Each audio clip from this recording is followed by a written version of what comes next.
Assalamualaikum teman-teman.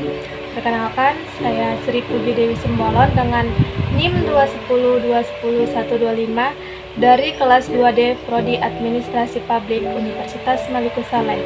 Nah, di video kali ini saya akan menjelaskan mengenai konsep dari manajemen pelayanan publik. Nah, agar kita lebih mengetahuinya, maka saya akan menjelaskan pengertian manajemen pelayanan publik. Manajemen merupakan sumber dari seni dan ilmu.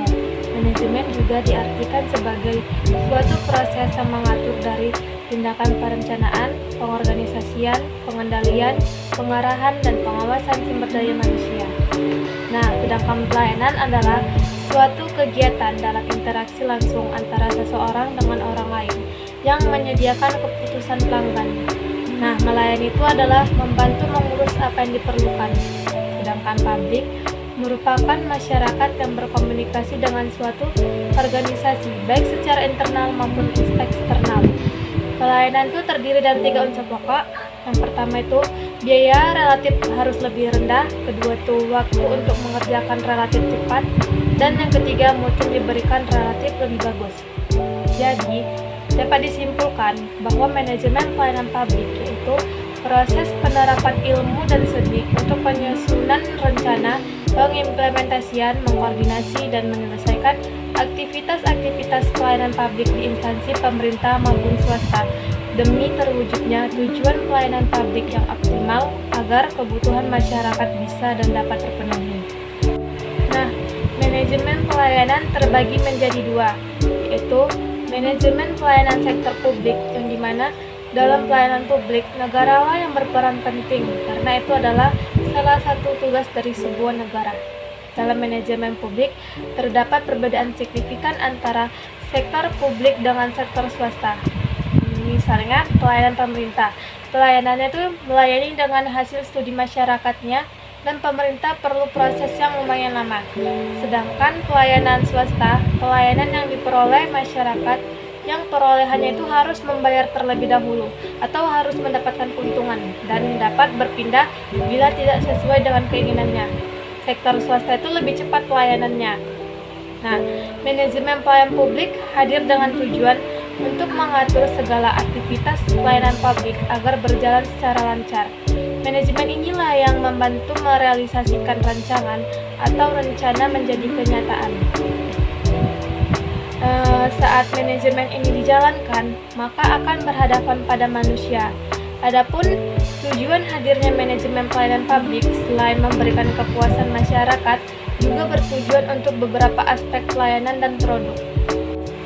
Nah, selanjutnya itu ada contoh pelayanan di manajemen pelayanan publik di sektor pemerintahan dan swasta. Yang pertama, sektor pemerintahan terlebih dahulu. Nah, ketika kita ingin berpergian ke suatu tempat dengan menggunakan fasilitas transportasi bus yang disediakan oleh pemerintah, maka jika pelayanannya baik, mulai dari pengantrian untuk masuk ke dalam bus dan sesuai dengan waktu keberangkatannya, pasti akan disambut atau dilayani dengan ramah dan baik. Nah, kemudian terkait dengan tata tertib juga sudah disampaikan. Untuk tata tertibnya, dalam setiap orang itu kan memiliki aturan yang telah dibuat secara umum, ada ditulis di pintu masuk ataupun ada aturan di dalam bus yang sudah dipasang. Karena objeknya itu adalah transportasi umum yang digunakan masyarakat berupa bus, maka setiap objek pun memiliki tujuan tempat masing-masing yang dicantumkan di depan bus yang sebaiknya ada sesuai keterangannya. Fungsinya itu untuk memberikan kemudahan para customer membaca dan mempelajari termasuk pemandu yang siap menceritakan setiap kebutuhan dari pengunjung. Nah, yang kedua itu di sektor swasta. Ketika kita ingin pergi ke suatu tempat dengan menggunakan fasilitas transportasi berupa aplikasi online seperti Gojek, Grab, dan lainnya.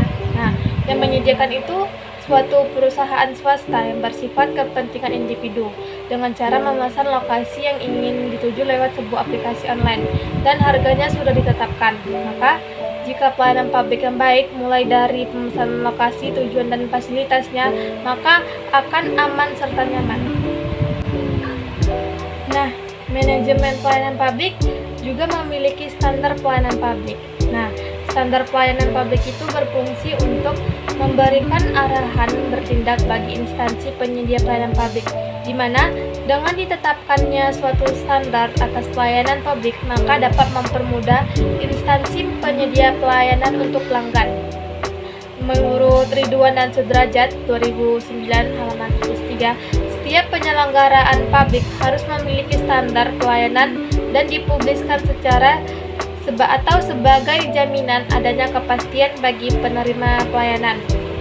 Nah, dengan adanya standar pelayanan publik, maka akan terjamin kualitas dan kuantitas dari suatu pelayanan publik yang diterima oleh masyarakat, sehingga diharapkannya akan meratanya pelayanan yang diterima masyarakat dan mengakhirinya kesenjangan. Demikianlah materi yang dapat saya sampaikan.